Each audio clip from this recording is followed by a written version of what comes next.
La chère mamie Sam qui azalaki na bana misatu qui azalaki na bana mibale yo zaki proche na ye est-ce que za solo makambo mususu ya kati likambo yo sala na mbeto na ngai tamsu na chambre na ngai na koya mo yebiso ka te il y a des choses oyo mutako bomba pona ye moko alors ngai lokola ndeko na ye lokola moninga na ye Marie ne m'a jamais rien dit abetelanga lisolo te que José de Kumbana awa nazaka na mwana moko na bomba azala basika tele mokolo mususu soki omoni ngai te bokana luka mwana wana la tombo lo boko na kombo na Yesu na yebite na linga partager avis na yete ya ngala partager avis ya Denis Cité ya pasteur Denis Cité fungola miso famille ya Marie to fungola miso biso ba ami ya Marie to mekola de la peto yeba pourquoi le binde mwana to même à niveau ya ko arrêter information wana pour na pesa témoignage à babete soki pasteur a moi azalaki na pasteur te tango azalaka na basi misato hein bana wana baza permis bazala bana ye parce que la rana ina aki pasteur te pour ba biso ba kuma ba camarade ya Nzambe makambo Nzambe alopekisa bato misusu pala bango so raté peut-être aza na catégorie ya bato wana oyo kolo apekisa la lote. Ce n'est vraiment pas basali na Nzambe babomi mboka oyo mais basali na Nzambe bazosala partie ya bato babomi pe mboka.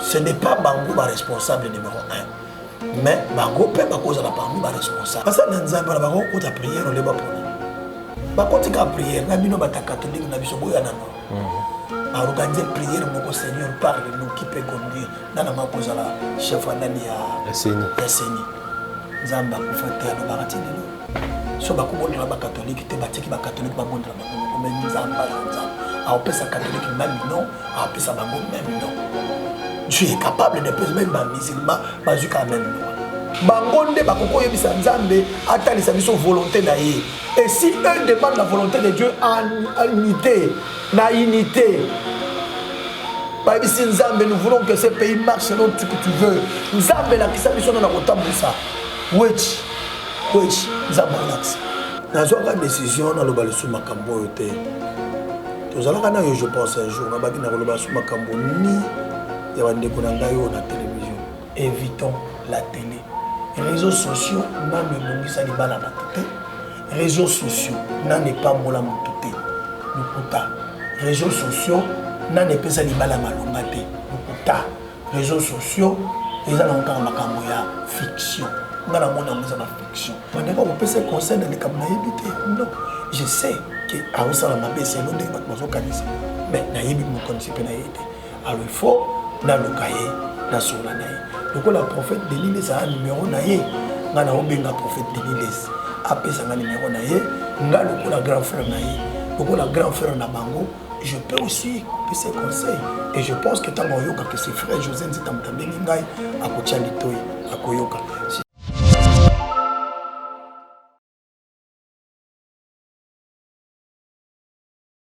Chers internautes, fidèles abonnés, bonjour, bonsoir, bon après-midi de partout où vous nous suivez.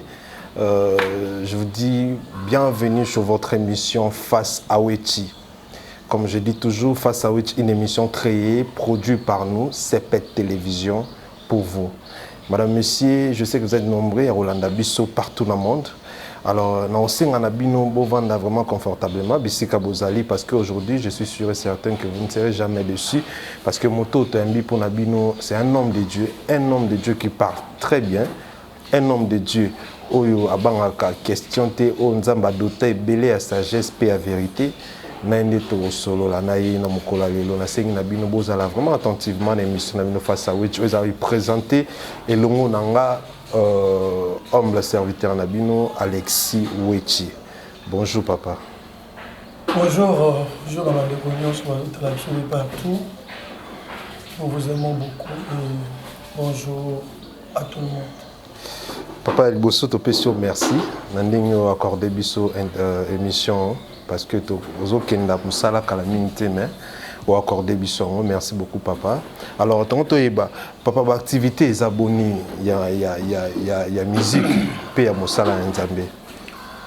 Bon et comme Marucho ça la ouverture il y a ma activité nyonso un rassemblement public et toujours bongisa au moni Nzambe a sopé sa biso on bataille préparé mais déjà là tout récemment dans un concert na camp Kokolo na ba soldat nyonso na pesimbote ba épouse militaire maman général Mbala na groupe Mobimba yo ya ba femmes généraux je vous aime beaucoup ba généraux nyonso la bandina CFMG les chefs d'état-major général général Simplice général Padiri ya Sekas général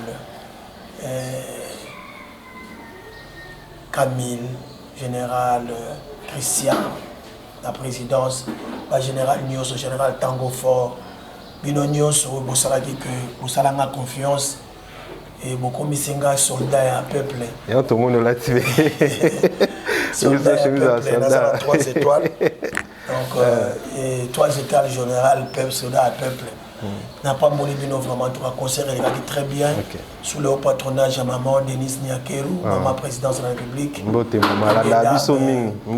première dame merci beaucoup et tout ça là qui n'a ministre il y a genre et famille maman Gisèle maman Gisèle Nzamba Pambola maman Gisèle pour na soutien na yo et les gars qui très bien na bétail concert na camp Kokolo tout ça qui na prière pour la nation et pour le soutien de l'état de siège l'avancement de l'état de siège les généraux sur Bazalaki, les colonels, les lieutenants et vraiment c'était très bien et les gars qui bien donc je crois que tout bandit de Nawana Zambé Soba Sungi toujours qui ne malem progressivement Matadi tout qui ne ba Congo et plutôt Mati Est et la République merci na vice-ministre affaires étrangères Papa Sami Adubangu il y a peu de sous calamité photo qui ne yituri pour na kita sous couper ça qu'on y est l'utile à l'agréable.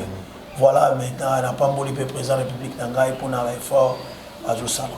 Tout le monde est là, quand on qui dernièrement est combien qui est bataille dans le côté de la présidence de la République. Parce que tout le monde qui est sous le patronage de Maman Denise. Ah ouais, sous le patronage. Mon mère, elle a une prière mingi. D'ailleurs, comprendre que elle a une maman, même na Kouzou, à Tabac, va éviter, ça la prière pour Namboka. Et on a découvert les femmes généraux en prière. Non, je n'ai pas cru. Pour votre vacances, si vous avez conduit, qu'il y a un bandit qui a été mis na kuti bango na prière, na koti na prière à femmes généraux.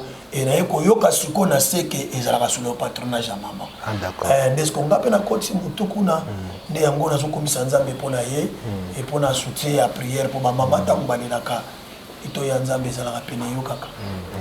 Merci beaucoup, Papa José. Mais est-ce que vous avez remarqué, Mikolo, Papa José, tout le monde a bandé mon ébé takayami bandé mwakala keyasika. À part ouais souka hymne national batu na ba église na ba doase bazang sa ngote to gumba meli. Mais ba ouais bim bim Mikolo tout le monde vraiment et aux ala pena te ndenge pena to mesa na yo comme ezani. Non mais pour mesa ba sombaki ba CDT ba ko que bandé ndenge.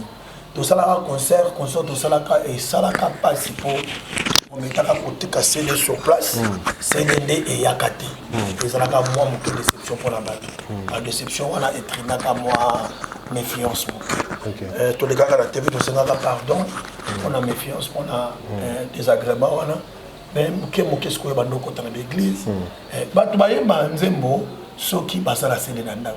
Et si vous avez remarqué que comme au côté, donc les autres côtés, déjà, je suis béni, maman l'église, la comparaison, on n'est pas réseau, maman.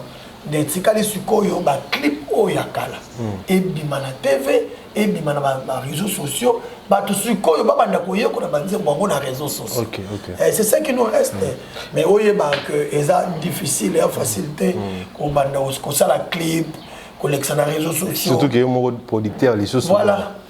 Donc, Mbongo, faut qu'un Merci beaucoup, Papa José. Alors, Papa José, tout le monde qui est Mamboka, les Kambouara, Makasi, en tout cas, je pense que Bisson Stolanda, qui est dernièrement ministre qui bat ça, à propos, qui vraiment convaincant, tant que député, qui Bisson population par rapport à Nango, yo étant que leader d'opinion, on est collé Kayo Rolobani. Est-ce que vous avez déjà été victime à Ram? Non, nous sommes dans l'action message à Wazali. Ramezali, nous avons un message. Si on a son crédit, bakomelinga RAM na yo 00 vous savez dire nazala nyongo RAM te so nazala crédit te mona kaka moni pe monta RAM ebimiko RAM na yo ozala nyongo temps so na pisombi crédit on sentit là que crédit wana pe elongwe donc nazo bano boye nazo mona RAM awa nani nangai alors ngana koloba mokonza mboka na biso aza tel massage je sais que Zambia azo tambola na ye azo sala na ye aza maele mingi population eyolela na oloba lokola population tozolela Zamba pesi maele ngana kosepela baluka technique moko basala baluka technique moko basala pona ko alléger eloko wana parce que soki population ezolela eza malamu mingi te eza rapena des avantages ya mokonzi parce que bato baolela mutu olela na ndenge na ye oazolela boye oalela monoko boye omusu baolela omususu bao bapempoli mpe bazofinga. Alors, ça n'honore pas notre président. Je dis en tant qu'un président, en tant qu'un enfant du pays, et surtout que je l'aime beaucoup, je sais qu'il a la capacité oui, je sais qu'il a la capacité de dire stop à ça. Mais à l'Oba déjà, mais apparemment à l'Oba non, mais le col à permettre ministre Kendi, dans l'Assemblée nationale, c'est qui aime à permettre. Alors, le col à permettre à Kendi, il y a la pétition, la loi wana. Si c'était une loi, na kati ya dernier ko découvrir balobi que ça là eza loi eza taxe moko d'ailleurs on ba député ba déployer eza taxe mo ebimika en l'air boy. Non mais ngala yoka ki balobi que ça na kati ya nini ya ko ya banini ya la constitution tezate na kati ezate ya moment ba soki ezate ba obenga o escroquerie soki ezate bandeko yo baza na nini assemblée nationale Zambia pesi bango ba capacité wana. Donc biso toza awa bango balobelaka biso basala ndenge nyonso pona koluka kwa doser likambo wana ki population za kimia oyebi soki peuple zo sepela ezala ke sengwa roi roi azaka sengwa tali ya moni peuple na ye baza na joie ezala ke sengwa mais soki peuple za na amertume ezala ka sengwa roi te ezala ka mawa ya roi. Alors moi je sais que président Fachi nous a toujours donné la joie na est ba commune en joie. Je crois que loko oyo yango te kolongola et sengoni osoto zui et pas na yebanda koti président lelo. Mais contrairement papa José Yobi et sengo mais et sengo pene ezalité parce que so tali depuis mokonzi mboka ko mokonzi na mambo etali kolia biloko komata na mambo etali ndetira mo ko tongisa déjà population makasi et déjà bato mususu ba komi ko koloba eke kozala des avantages na pour la chef de l'état na 2023 parce que 2023 la calamité et sengo ngo koloba o bato ba komi nango eza ya nini. Non mais là on koloba boy. Déjà présence d'ailleurs na mboka oyo sincèrement ils ala kese ba tout peut-être le quoi ba changer na bango à cause changer mais biso to yebaka ba promesse nzambe to changer rater les couloirs circonstances ça veut dire il y a des circonstances autant mususu au moins au combo de la nzambe le Seigneur je veux que tu me bénisses et otali a pambolio et msuna mwandam mais le kozozela ya monene na nozuité. C'est pas pourtant au désespéré parce qu'il y a beaucoup déjà au la pression au monde. La personne y a fachi a sa bénédiction pour la mission. Alors, oh il y a des gens qui battent tout aux agents qui vivra verra. Kolia to lia na mission na beaucoup même à ta élection avant l'élection to lia. Ngala zoe ba ke to lia kama kasi et na yebi mécanisme ko sala mapoto lia naza wana nazolandela makambo ngala makambo na yebi ke kala mingi te to kolia penza. Tokolia et na yebi combien bato musu basali mabe na mboka oyo po biloko mataka cher awa po tango nyoso bakota ba président ekitaka e bandika na président Fachite e bandam ezala même na tango Kabila ezala donc to kende malem na ko découvrir biloko nini esala que ba biloko mataka atalo biloko basomba ka musu na $2 na mboka bapaya bazo koteka ngwa ba $30. Non, ce n'est pas bon. Comment beaucoup gagner 10%, 100% kuto ba kuto ba 1000%. Comment laisser aller. Comment il y a moni. Donc muke ba révélation zo sala moko moko. Ah wana esta ezaki bitumba net bitumba te. Tu comprendre que bitumba ngo ezaki na bitumba. si comme que vous comprendre ils ont bitumba pour na état de siège voilà état de siège etali et bandi ko kundola moi biloko no so mike na o bito ngalo to yeba kité which le to comprendre que ils ont ba jaboye ozomona donc eloko na eloko et que bandi ko se dissoudre ya bomoro kwa mungu tant malé which faut repérer ça tant on attend. C'est vrai, le président n'est pas un magicien, la baguette magique, bon, pas, bah, mon bloc changer. Non, non, oui. Aujourd'hui, 49 ans, 50 ans, il y a Reno et Outoleka, il y a les Moussou Boulaï. C'est vrai, ça qui est fort, Moussou, président Kabila Bassalaki. Mais ils ont mon anaté dans les Tanga Maï pour goutler tes alaki, les colos à mer, et au monde en a dégaini. Ce que les défauts, ils alaki trop. Président Kabila, quand on s'en est malam, mais malam, on a dit les colos Maï à ma baie à salité. Vraiment, moi je crois, je crois que ça va aller et ça ira. Parce que déjà, quand on a fait la mouka, ma camise est bonne, à tenir bon et à tiaka maïe les quotas au Kendewana et aussi. Est-ce que vous pensez qu'en 2023, mon Konzambo a une chance à Oleka par rapport à tout ce qui se passe?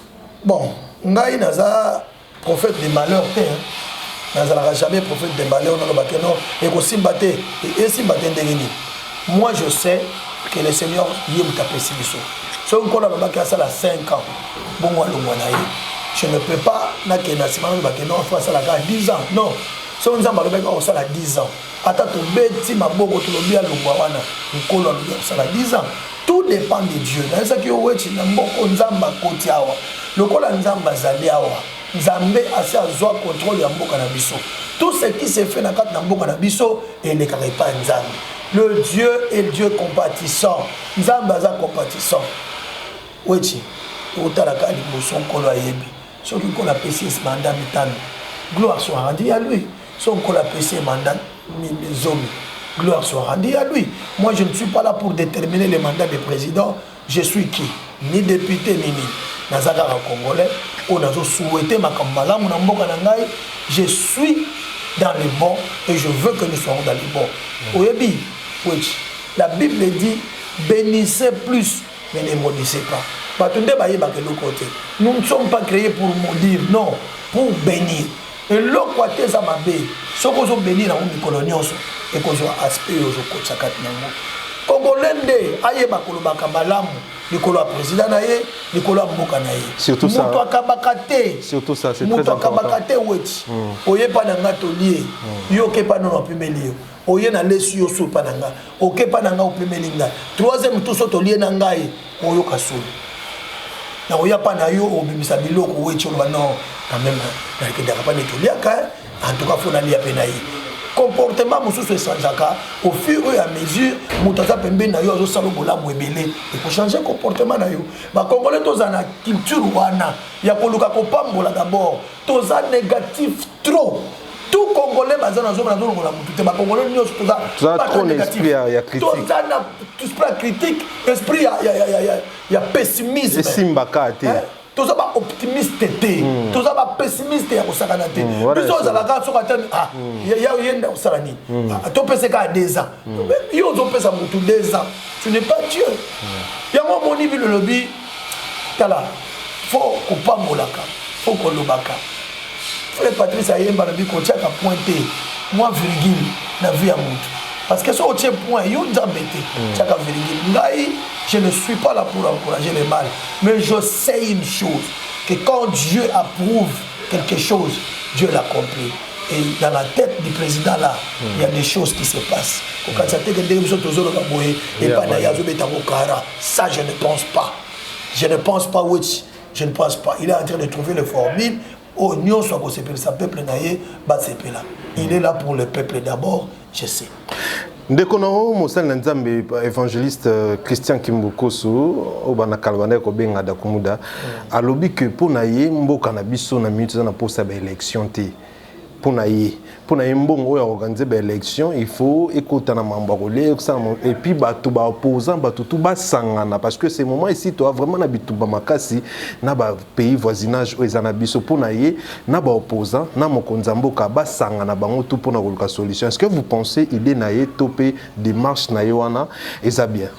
Non mais aza congolais soka zo bande mwana parce que na ba makambo mususu oyo tozo mona na mboka na biso ça nécessite l'unité côté à unité aza na raison soki nyoka côté biso na ndako ata toza ko bunda sincèrement faut totikana ko bunda to ko luka banzete biso nyoso to sali nini to bomina no nyoka wana kufa parce que nyoka ko risquer aswa biso to bomana no nyoka kufa du côté là il a raison vraiment ba congolais na biso ezaka ndenge nini muta obeta ngai na ndeko no muta obeta ngai mais yo loko aza besoin ya musuni wana okosepela otika ba beta ngai yo ke vanda na terrain musuni oli otondi ozo bosana ke ata otondi muta azo beta ngai so aza na mbeli ya koya pe na sima mkongo na yo acho mbeli oko kufa me otonda otondi mokufi pourquoi toza bande ko to bundisana no enemité bongo biso to tikala ko régler makambo na biso sima. Voilà, donc, problème à Congolais à la cas, azo la place wana. Et loko ozo la wana, moninga komi wana, ayoka qui passe pour nos ozo. Yo pour nous yoka passe pour, c'est vrai. Mais tout ça la kana basoué quand même à temps moi si vous êtes positif. Mondenga wana kola sali saya kende liboso. Quand tu parles bien ya moninga, yo peut mon koloza ba kolobelo bien. Mais quand tu parles à mal tous les jours de ton prochain, sache qu'un jour toi aussi on ne parlerait pas. Par le bapé malam pour nayote. Merci beaucoup.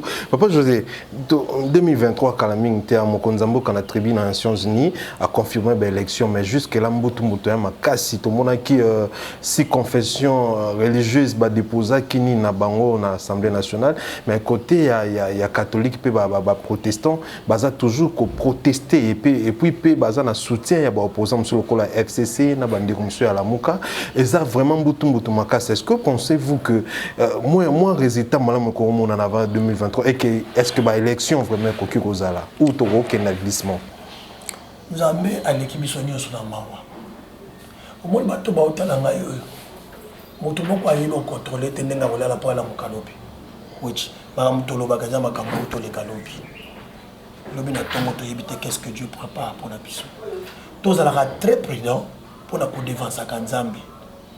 Les gens dévancent Dieu n'a pas pensé, ce n'est pas bon. On peut réfléchir, mais on ne peut pas prendre des choses pour dire que ça se fera ainsi. Non.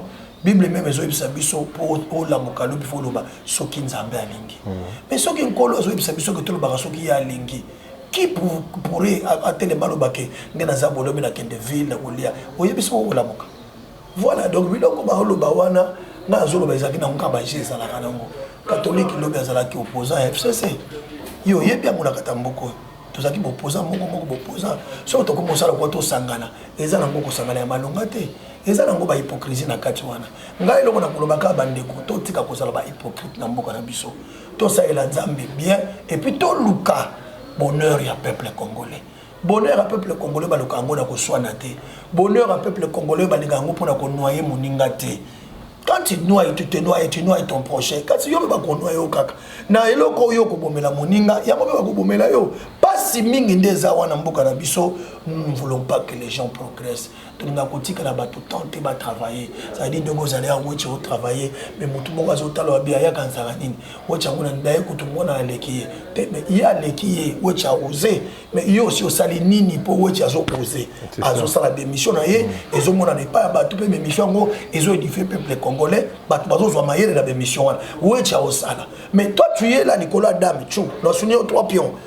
D'aller au Tina Sey, d'aller au 10 pions. Mais aux awana ba discours oyo, ils ont concerné Kutumboka te. Aux awana discours, ils ont promettre à venir et koya pembe na yo. Non yaya, il faut travailler. Bah tu vas travailler de la manière ya kosunga peuple. Tu travailler de la manière ya kobalula maloba te. Ngana zo conseiller ba to Nzambe nyonso. Rentrons dans la Bible. Qu'est-ce que les anciens faisaient tant ba ko travailler dans ba roi? Ils faisaient quoi? Ils disaient la vérité au roi. Tout le monde a la vérité. S'il y a une vérité à dire au président de la République, bon, comme c'est une personne. La vérité échange et bongo et pesaka moto akoma mayele et fongola rapé mboka. Mais comme ta basolote ya lukuta, dès que moi bi vérité mais bombi yango, bozo sala moto piège, ce n'est pas bon. Voilà, il on a kolo babandeko. Soutenir ou soutenir te bakabandi ton menga Nzambe ayimi makambo nyoso wechi. Omoni makambo sa mboka na biso, Dieu connaît l'aller et le retour, l'alpha et l'oméga, Nzambe mutayibi yango. moi je me confie plus à Dieu et dans Nzambe, que ta volonté soit faite dans ces pays. Sala oyo kanaki bando yaki na fachi na mboko oyo sala oyo zo kanisa ko sala. Ce qui peut me continuer soit koya, tu as un agenda de kolo mo konziwana. Prépare ce que tu as préparé. Je sais qu'une chose, Dieu ne peut pas permettre que Congolais aillent la tina souka. Ça n'a tomboli beaucoup na yebi kenzamba nzamba mawa à vous permettre en côté. Bamanigas nyon sozo salama batabanguna, le Seigneur sait et connaît. Tant bazo zoa idée na nukutu ya kosala mabe, le Seigneur a zomona bango. Donc Dieu est capable ya kola le sabango pongi ata 3 jours bala mukate. Peza quoi capable ndenge balali boy bala mukape soute libela baki na cimetière. Dieu est capable. Mais si Dieu lui laisse la vie, ayebi pourquoi zo salango. Donc total nzambe alinga salani pour mutane kinzambe na mawazate. Je pense que Balandi Nabiso, en tout cas, l'on a papa on tellement bien et ça vous fait du bien. Nabino Batobo Rolanda Biso, to capé, to kanga, to salila, tout le monde l'esprit critique, il y a la pessimiste, c'est pas bien. Un moment, il faut être opportuniste pour m'envoyer avancer, madame. Alors, Papa José, vous étiez aussi très proche. Il y a notre sœur. Défunte sœur Marie-Missam paix à son âme. Alors, vous êtes vraiment proche naï parce que dans cette émission dernièrement, tout cela mon mari Tobi qui rit faire Lukayo za papa. Ce qui veut dire que vous êtes vraiment très proche naï à solo bisopeto et biango. Alors papa, dans tout ce qui se passe sur les réseaux sociaux, ekoleka tout batuba koloba et pas sur la sœur Mamisam qui azala qui na bana misatu qui azala na bana mibale yoza qui proche naïe. Est-ce que ça solo? Bon, sincèrement, na kombo a Yesu ya lola makambo mususu ya kati. Sincèrement, azamutu. La sœur Marie c'était une femme, moi j'étais un homme. Elle était mon amie, mais je ne pouvais pas connaître Namote Manaye. Omoni. Donc, écoute, ça m'a dit que sincèrement, tout ça, ma camarade, tout le monde mais les Cambodgiens, ça m'a dit que la chambre, il y a des choses où mutako bomba pona ye moko et surtout ce que Monique comme ma crédibilité na ye akokipe ko bombango ayebisa pe mutute. C'est très important. Alors, ngai lokola ndeko na ye lokola moninga na ye Marie ne m'a jamais rien dit. Abetelanga li soloté que José de Monanga yawa nazaka na mwana moko na bomba zala kasika tel moko no mususu soki moninga ite boko na luka mwana wana la tombo lo boko na kombo na Yesu na yebite. Alors soki ezala batu mususu ba yebi yango ba lo bangunga na yebite. Voilà. Le roi pasteur Denis Salobian a confirmé en haut affirmant vraiment que ça est solo. Sincèrement, na partagé à vue na été. On a partagé via de l'université, il y a pasteur de l'université, mais là on a yebi que ma yé n'ingala pas mbate. A koki kolobate a kosa za musala nzambe. Alors photo landela o azoloba eza solo to la lokuta. To ko boya peka ke likambote pona ko boya poka kao to linga mari misamo mingi to boyi kako de nile salobi de ngwana non. Fungola miso famille à Marie, to fungola miso biso ba ami à Marie, to me ko landela peto yeba pourquoi le binde ngwana. Est-ce que Ezayango, to yangote, pour ceux qui Ezayango, cet enfant-là, c'est notre enfant. Nous devons aussi le soutenir. S'il faut l'encadrer, tu encadrer, payer. Parce qu'il a droit à l'encadrement. Ceux qui a ça. Alors, ceux qui pas ça, tu même à niveau, il y a quoi arrêter l'information pour la peste témoignage à ma bête, il y a servante, il y a Zambé, ou il y a Tika. Alors, l'homme de Dieu, dans l'isolo encore autorobeta qui abota qui na pasteur moro, pasteur moro aza un peu masqué pour ba bangana ma justice on est comme alilo, ba masqué mais abota na pasteur. Alors, l'homme de Dieu, est-ce que ça a permis pasteur Moussa Nzambe abala to abota na basi misusu soki aza na mwasi déjà na ndako na bana? Bon, ce qui pasteur à moi, c'est que nous pasteur te moi ça la canabasi misato. Hein? Bana wana baza permis bazala bana parce que la rana ena aki pasteur te. Et puis azana droit qu'on soit soin. Ya bana wana na mwasi wana pour azalaka mwasi na ye avant comme pasteur. Est-ce que vous comprenez? À kokata des relations amoureuses. mais à cause de ça, il y a bana wana na mwaswa. Et ça, vous comprenez. Voilà. Alors, ce que si a commis pasteur, azana droit ya kolinga mwasi libana. Azana droit. Même si ceux qui ont balé les sous. P. Te azana droit. Bible le biso pour la zoloba que chacun ait sa femme. Alors dit ses femmes, mais sa femme. Que chacun de vous ait sa femme. Un homme pour une femme. Pas un homme pour plusieurs femmes, non. Que chacun ait sa femme. Donc je crois que mais ça moi j'ai lu dans la Bible, ce n'est pas bon. Voilà. Donc je crois que ils sont en train de pécher. Gloire à Dieu. Ils sont continuer à lancer. Je ne sais pas. Pour comment ma camarade en Zambie. Ma cambo en Zambie le pek ça va tout sous par la bango soit raté. Peut-être à la catégorie à bateau à Naoyo au colo à Pexagalo au thé. Est-ce que vous êtes d'accord dans les cambo basal Nzambe msuba ko lobebele que basal Nzambe nde babomi mboka oyo basal Nzambe il faut organiser prière moya aussi la population pardon to père aussi nga mboka pardon et aussi nga Nzambe pardon. Ce n'est vraiment pas basal Nzambe babomi mboka oyo mais basal Nzambe bazo sala partie ya bato babomi mboka. Ce n'est pas bango ba responsable numéro 1 mais bango pe ba cause la parmi ba responsable. Tant que tu m'as enseigné, tu as basal na Nzambe. Bitumbe mawapi. Tu peux basal na Nzambe. Oh, un royaume qui se divise n'est pas fort. Les assumakacité. Royaume où est kabouani les assumakacité. Nous sommes du côté de Christ. Tout kabouana pourquoi? S'il faut se mettre d'accord, il y a aussi élection. Moi j'aime prier, demander la volonté de Dieu. Parce que dans Zambie, on a prière, on les bat pour nous. Quand tu as prière, on a mis nos catholiques, on a mis nos boyans. On a organisé prière, mon Seigneur parle, nous qui peut conduire. Dans la cause la chef Anani à Seni. Zamba Koufate à l'Obarati. On peut passer les corporations, la corporation, baké ko bonde la Zambie. So bakou bonde la catholique, te baté qui ba catholique ba bonde la bango, comme Zamba Zambie.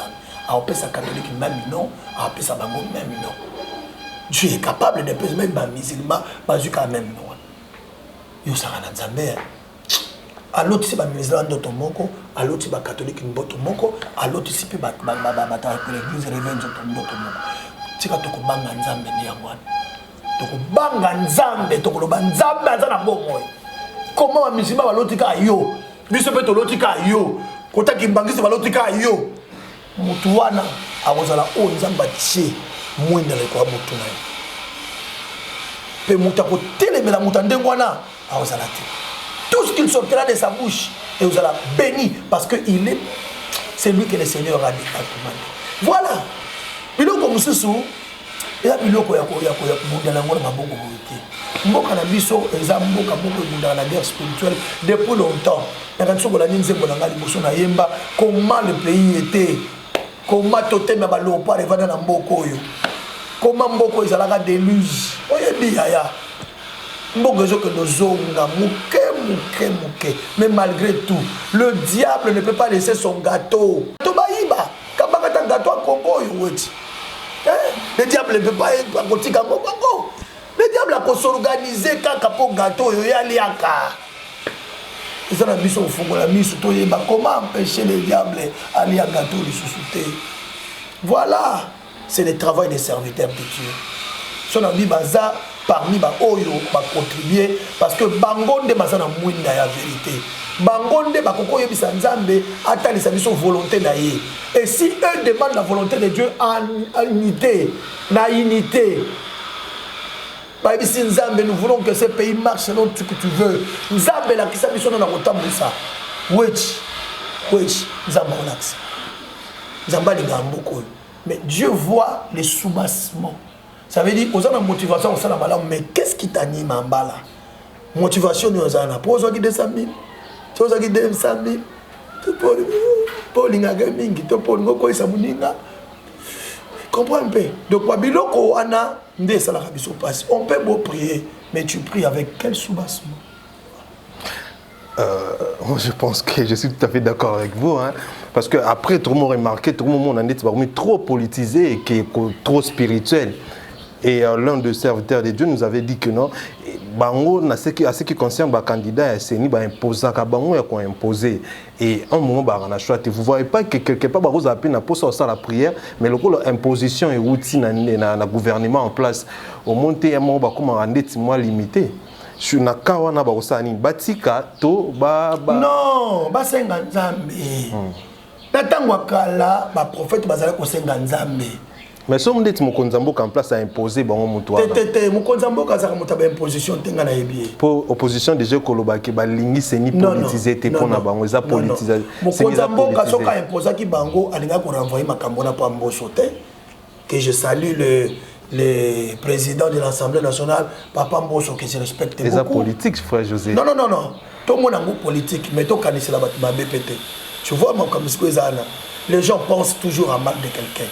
Tant que je renvoie ça au président de l'Assemblée nationale, c'est Kalingini. Mais pourquoi la confession religieuse est catholique le président a refusé. Oui, il y a ce sont les ondus, ce sont Batunde Baoloba. Mais Keïte Babengani Bango. Na monité, monsieur Leki na journal. Keïte Babengani Bango. Na monité. Faut rendez-vous. Voilà. Ngana yebite so ba sengaki. Basengaki. Ah, so qui osa confirmation. Alors so ba sengaki, le président Aza ou Aza sage. Ayebi moko ndenga musala. So akoyamba bango ou pas, je ne sais pas. Ngai surtout na ngezali na kota na ba décision à présidence na Aza président, je ne suis qu'un peuple. Mais bato talaka ba makam. So ki ba sengaki baboya ko yamba bango. Siko fo oloko ye baba yamba bango te poani. Kope bandaki ndenge nini. Est-ce que bakendaki liboso to bakeke le deuxième tour. Au troisième tour to deuxième tour bakendaka. Ponga na monaka déjà bango bakenda. Na mona bayamba bango to. Bayamba nga nazala ngona tena. So na bina kota na internet na komona azo ya baba catholique, azo ya baba protestant, azo ya baba kimbangiste. Nga na mona ki on na makambo avant consultation au ya Seigneur. Il avait accueilli tout le monde nga nazala. Na tala ki on a TV. Sikoyo aboyi ko yamba su ndenge nini. Est-ce que ça la deuxième tour to na troisième tour na yebité. Je ne suis pas politicien bandeko. Mais tout Québec attend tout le monde à Mboka.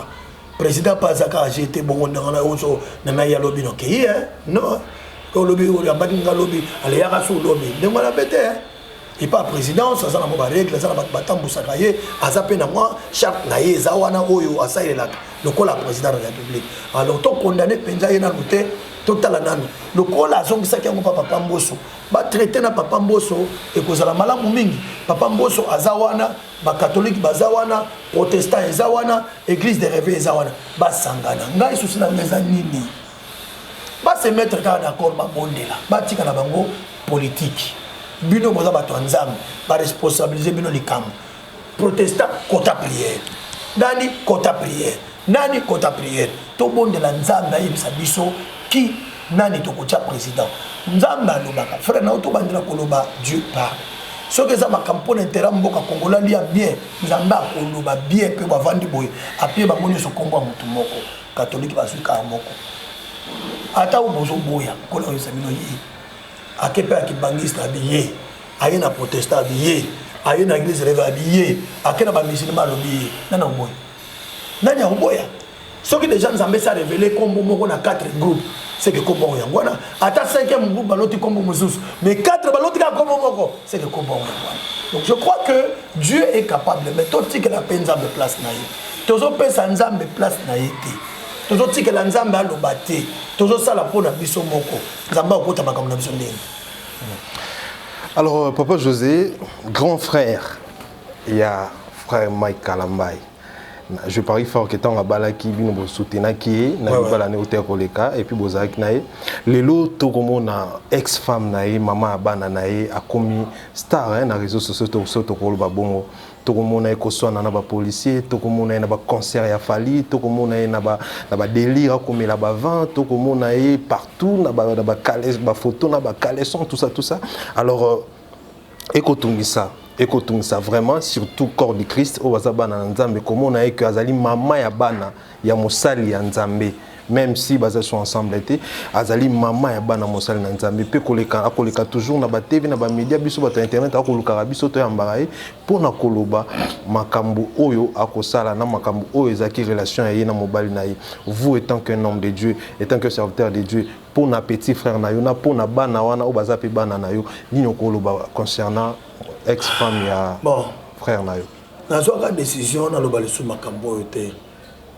tozalaka na yo je pense un jour nabaki na koloba su makambo ni ya bandeko na ngai oyo na télévision je me suis créé une discipline ya kobenga mutu peut-être na téléphone pour na conseiller que non na lobango na télévision et ça ne va pas profiter na bango mbale ça va profiter na bato ya réseaux sociaux parce que bato ya réseaux sociaux bazelaka biso to loba tant bakomona likambo na lobi tant mosusu eza à l'encontre ya Mike to ya Peniel likambo wana nde bakozwa yango nde baprendre yango tala kutu frère José Nzita alobaki boye ekokoma émission mobimba likolo eloko wana je me suis donné une discipline ya koloba makambo ya vie privée ya bango te c'est leur vie privée mais lokola ba na nzambe Mike c'est un pasteur maman Peniel azali maman na biso la mère de nos enfants. Et puis maman et moi on est pasteur. Conseil kaka na kopé ça, évitons la télé.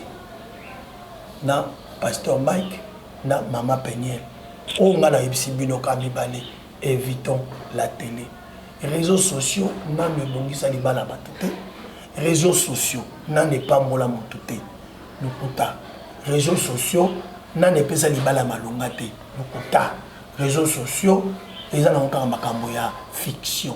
Ngana mona mza ba fiction ata mobali moko akuta ino na réseaux sociaux libana mwe mumela na ngote mone kufina modo ata o batindela kombo na réseaux sociaux ibomba makato mone comme mbonga batu nyoso tiba yako bomba batkicho masasi ta kufi donc c'est terrain moko très glissant ba boîte de nuit nga okende mais c'est comme ba boîte de nuit wana ezayi et puis ba concert à Fali voilà wana ezayi c'est qu'on a zoloba na vie privée oyaye je ne sais pas quelle raison oye memiye akuma kosala ndikwana na yebite obiloko abo ibongaka consulter la personne bonjour maman ah ngozo sala bonjour na monde nini okoza ba bien fondé pa na yako ebiso je le fais pour ça c'est alors que kozo qualité ya ko conseiller par rapport à la parole de Dieu okosala boité par rapport mais ce qu'on ngai na consulter na noyete na yebite ba raison nini etindi ya sala bongo. Conseil dans les camarades non je sais que à osala mabese l'onde bazo kanisa mais na yebi mon concept na yete alors il faut na lokaye na sola na ye donc la prophète Denis les a numéro na ye ngana obenga prophète Denis les apesa nga numéro na ye nga la grand frère na ye donc la grand frère na bango je peux aussi couper ses conseils et je pense que tant yoka que ses frères José Nzita mtambengi ngai akotia litoi akoyoka si tozalaka na yo pour ma moirite après Ruth abenga ngai lelo nazaka numéro à Ruth na koma kosola na ye si possible donc je crois que ye pas à mutu akokipe bokomso opesa nga numéro à WhatsApp na ye et na kozanga te na nzela ya kombo ya Yesu opesa ye toli moko oyo kozongisa ye na nzela. Frère José, tant qu'un homme de Dieu, serviteur de Dieu, est-ce que ekoki kosala makimwa na oyo boti akola azala chrétienté? Pour moi non. Pour la ngaité. O ezaka ya sœur na biso Peniel, il y a lobby clairement que la chrétienté ayebi maman nzambete ani croyant ni chrétien. Bon, wana ozoloba yango, ozoloba ke eloko ni ozolobi sende ngwana. Autopsie, basala rango na mokoyoka te. Il peut parler. Tout le monde sous un choc. Oui. Tout le monde a vie et belé. Les abattus ont c'est un papa responsable, bien cravate, mais il est en train de parler. Oui, mais t'es choc ni nazana. On ne peut pas aller juger un papa de comme ça et aller au sans consulter papa. Je suis na ye na mona ko loba loba mingi na nzela ni na lobisa ko na nzela pe musoza na nyonga bata $20 kaka ya pamba bagangela ke mingi na tongo ava bima nde komisa ke bilobalo mais soko yoko ba vrai problème obimisi $20 wana opesi tata wana et si le loba so na nzela te Et tout ça, je comprends. Alors, tu vois le basson dans la tête. Et au sauver pe bateau nako même bazo sumu kaliko na ye. Alors bateau bazo sumu kaliko la Peniel, mais bazo y mater qu'est-ce que Peniel a. Alors nous devons consulter Peniel, savoir qu'est-ce qu'elle souffre de quoi. Soto yebi ba bien fondé à Peniel, ndeto ye basko ko positionner. Voilà. Papa José, bino basana nzambe boyi sarabiso toujours. Na mamate à ton beauté rabiso avant au bas la fois tout nzambe avant au bas la fois consulter nzambe. Alors biso pe to yebi ke le rose arabon sait que bino avant au bas là botu na rappel nzambe. Alors qu'est-ce qui fait que ba divorce ces là? Soso les amerero mutaya kusibisaka après c'est autour na nzambe te. Bien sûr, l'homme sur coup de foudre comme te salaka. Baba la on a ce conseil ba tout le monde ko bala pona mawate, ko bala pona reconnaissance te ko bala te pour salisa mutu. So sali bongo sali mauvais choix la vie et on regrette. Bala on peut convaincre. Bala po d'abord ko lingi et mingi. Tala ko bala au tali critère ya moi c'est au bali au sepeli na makasi. Pour le loko yo na makasi. C'est difficile pour boya. On lingi d'abord makasi. Après, on bonde les païs dans Zambé, après ça, il y a capacité de gérer. Nous avons on a ça, son colo adopté. Voilà, donc, on n'a pas consulté Dieu. On a été amené dans le Yenge. Et on a balaka, je n'étais pas l'enfant de Dieu dans Zambé, Makasi, dans la Makasi, dans ma maman, ça peut boiter. Mais comme Makasi, après ma caméra, il y a ma séparation. Et dans un rôle de temps, on a une connaissance sur la cale. Tant que je peux les choix, ils ont bon côté. Donc, nous avons eu ce mais les ala pour après, nous avons eu connaissance à cause la souveraineté, comme un professeur, un donneur de leçons, comme un consultant pour la couper ça. Moi, ma technique, je ne suis pas un nouveau venu. Net ba bisoyo toza batoyo to betela kake de leçon na bina expliquer au likambo ya choix on a même na terrain oyo so ko comprendre te o ko mona net na linga côté mais na lingio ils a juste pour la préserver yo na mapi. Est-ce que c'est possible aussi Papa José que le chrétien na ba la musulman to musulman na ba la to muta religion religion mususu sincèrement na famille non ko permettre le na combo ya Yesu Christ Ngai José Nzika d'accord permettre témoin na ngabala pour ta religion mususu et créer les bango problème. Pourquoi? Basal en foi mon temps au moni bible zoloba quand des personnes s'unissent bakomaka 1 bakomaka 1 plus 1 égale 1 t pour battre balobi yango mais zalaka 1 iboso nzambe. Pourquoi dans le but 1? Parce que beaucoup comme nzoto moko 1 t beaucoup ma même esprit. Or, esprit oyo, bato ya hala, bavokaka. L'esprit o biso, toujours la Jésus-Christ de Nazareth, ils ont mon côté. Ils ont mon côté. Baza na croyance mosusu. Bango soki bakufi, au bêtier masasa kufi, surtout na guerre, bakanisaka, neti mutu mo amizima ibisa ngai, soki bakufi ndengwana na champ. Azana seti basi na lola bombeli basi yango ba vierge ça veut dire bango tout seti wana bakoya récompense na nde yango wana akozwa seti ba momi batie na paradis ka mo ba bien yemo na seti momi wana yemo ba bébé na ye et ça se comprend mais ce que biso ba chrétiens za bon côté quand tu meurs na kat na combat na Yesu Christ okeka lola ici là-bas il y a pas de mariage là-bas c'est Dieu, c'est la réjouissance totale, c'est la vie éternelle.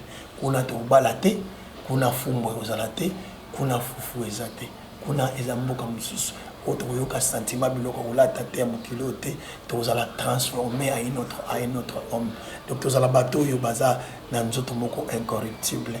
O nzoto incorruptible ndinga sapato, ndinga momie elulaka. Mais le corps incorruptible et mon sentiment mokilité. Yango le dit affectionnez-vous des choses spirituelles pour beaucoup déjà avant bokende lola. Bon miye benaka déjà ngouya ba côté wana. C'est quoi bango na biso tout ça la détendance kabwana. Ce qu'on va nous permettre moi na nga ki bala musulman. Ce qu'on bali a aux combat tous les jours. Pourtant au nom de Jésus côté qu'on a hala ba et aussi maté. Voilà. Tokomi quasiment na souka émission na biso. Merci beaucoup papa José. Je dis un grand merci à maman Françoise Vita na États-Unis. Maman Françoise Vita. Oui, maman Françoise Vita, journaliste. On peut se la cailler. Maman Françoise Vita. Merci beaucoup maman Françoise. Je dis encore un grand merci à Jonathan Lukusa Jonathan. Merci beaucoup. Papa José, Tokomi vraiment la souka émission na biso. Dernière question pour nous clôturer. Comment peut-on reconnaître un vrai homme de Dieu, un vrai homme de Dieu, Motonanzambi à solo, parce que le loba faut ba comme belé. On reconnaît un vrai par sa parole. La parole de l'homme de Dieu appelé est une parole de la vérité. Or la vérité c'est Jésus. Poani na lobi bongo. Une parole de vérité ne change pas. Une parole de vérité ne ment pas. Une parole de vérité à la compassion. Une parole de vérité à la mort. Mais ce qui au moni Moussa Nanzambe, azangina bolingo. Ce n'est pas un homme de Dieu. Ce qui au moni Moussa Nanzambe, azangi mawaya ba ambi Nzambe zobunga. Ce n'est pas un homme de Dieu. Ce qui au moni Moussa Nanzambe, lo koswa mbongo mengi. Ce n'est pas un homme de Dieu. Ce que mon Moussa Nanzambe alingi basi ba bébé, ce n'est pas un homme de Dieu. Donc la vérité reste la vérité. La vérité c'est le centre. Centre Zanini. Tu restes pour la gloire de Dieu, pour amener les gens perdus dans le royaume de Dieu. Ça veut dire, osa instrument oyo nzamba zo lekela pour la lobiko ya bato.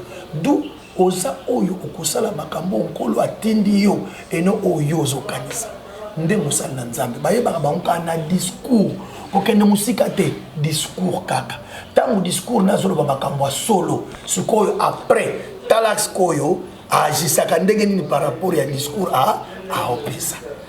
Voilà yango babi on les reconnaîtra dans leur l'arbre par on connaît l'arbre par ses fruits. Ce sont des œuvres qui justifient la parole qu'il est en train d'annoncer. Il annonce la parole de la vérité. Mais ce qu'il fait, est-ce que kokani na maloba ya vérité ou azopesa? Surtout Nathan Soukoy, regarde ce qu'il dit, vérifie ce qu'il fait. Abou, bien. Quelqu'un qui parle de Jésus ne peut pas aller à l'encontre de la parole de Jésus dans ma campagne. Oh, tei batu. Bon, la mitema, bon, les garabasités, bakena pousse, ba moni na bébé, pena. Mais au bas là, te. Maman va au quoi? Maman quoi? Non, te, boto sanzambe, boyiba na mboka te. En tout cas, mutako yiba mboka. Zoka yo okopera na ba ministre na ba nani ba yiba ka mboka, olia ka pe parti o ke na okabola na bango. Te.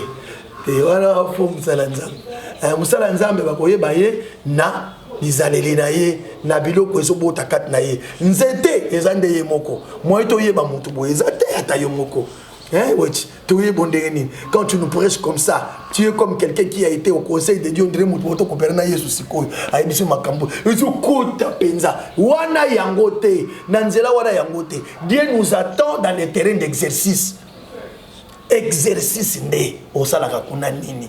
Qu'est-ce que tu fais de ce que tu nous prêches? Yo salaka ngo ndegeni yo mputé ya soto melate mais to ya okuto ba mo fort na kata palais yo mokozo bendango mais opekisa bat ba mela opekisi biso ba bebe mais okuta na kata car na yo na sima kuna ba bebe ya makilo pena mikosa ya ba pembe ya pembe yo moko okocha bango surtout ba lingi ya pembe tolo ba oza musana nzambe toto. Voilà papa boluka kote mususte paramètre kana pesi bino yangwana. La vérité c'est la parole. La parole est la camaradité. Parole au bataille na Congo yango ka été à États-Unis. Parole qui para bamboka te aux américains parole aux la mutation qui parole parole est sans frontières. Et à tes questions comme les États-Unis côté masumu ezaka permis les États-Unis côté les États-Unis bako se na plage na calé. Ici c'est pas l'Afrique. Non. La Bible dit ta nudité ne peut pas être exposée. Même n'importe où na soko tiki nudité libanda tu pêches. OK. Voilà. Clin d'œil spécial à Linda Swan Award. Boki, hein? Boki ndeni toye babango toye ba ona misana bango to ki mabomba ngote to ta na Bible Bible lobi yango. Alobi nini na salimi. Toye ba ona misana bango est-ce que oko lobana o ko sala yani. Ate ya kabie makabela batunda yete. Eh, azozo mbongo pendo ka mbongo wechi. Akoti mbongo asali kwa nini tala mbongo ezokoto santike mbongo église yango na ezokende. Rekebe na mutu ka. Mais otala ba collaborateur na yeba toi basi. Wechi te. Wana penza mbete. Ba toi basi collaborateur zanga ta moto. Mais yo villa ba villa. Ay. Ba jipa Merci beaucoup, papa. Tout comme Nasuka, dernier mot, na moi dédicace à Bato Bagna Komini. Bon, dernier mot, il y a l'enfer à éviter et il y a un ciel à gagner. Nous sommes tous les gens Souka Izali. Même à Tangana, j'ai craint fort. J'étais en prière cette nuit, na bonne de 0h à 3 à 2h45 minutes. Na bonne de la qui tout. Et ce que le Seigneur m'a révélé, il y a un enfer à éviter, il y a un ciel à gagner. Bandeko, tout ce que tu fais, que ce soit dans le gouvernement, dans la présidence de la République, dans le WAP, ici, Zali, il y a un enfer à éviter, il y a un ciel à gagner. Mbote, pour la bataille, c'est pas au Talangai. Mbote, na sœur Mali Yalala, où il y a le 24, à toute la conférence, naïe, à Kinshasa, la servante de Dieu, miel du ciel. Mardi alala auta poto akoya boye nzamba pambola yo pambola sœur Lolita Liambi apambola ma sœur Annie Mayamba na Jetou na bosanité ma femme que j'aime beaucoup maman Rachel Nzita Mojojo Mbote maman Rachel maman de ma passa maman Rachel Mbote hein diakeruna chilombo ba kusi ane feta gina na bango kitoko biso to bundala papa pa a changé. Nous demandons papa moi a changé combat et puis si babina na chilombo. Yanga batika li bongo. Na pesa ki bango te pour la bongo. OK. Na pesa ki bango pour l'alliance na sala na président. Merci beaucoup madame messieurs, vous étiez nombreux à nous suivre sur votre chaîne CPL Télévision et KM TV. Merci beaucoup hein. Ba o nyoso bolinga Alexis Wechi. Na pesibino merci. Na pesibino matonde mingi po bozala toujours wana bo réagir na bi que bo réagir na ba message ni bosala toujours bosala ngo bosala biso bien or za posa papa abenga na rotuna e soka rolinga na pesi numéro bo resula na e. Madame monsieur, c'est un grand plaisir ya roba ke bozake be pour na kolanda biso botika la malamu na kombo ya Nzambe. Bye.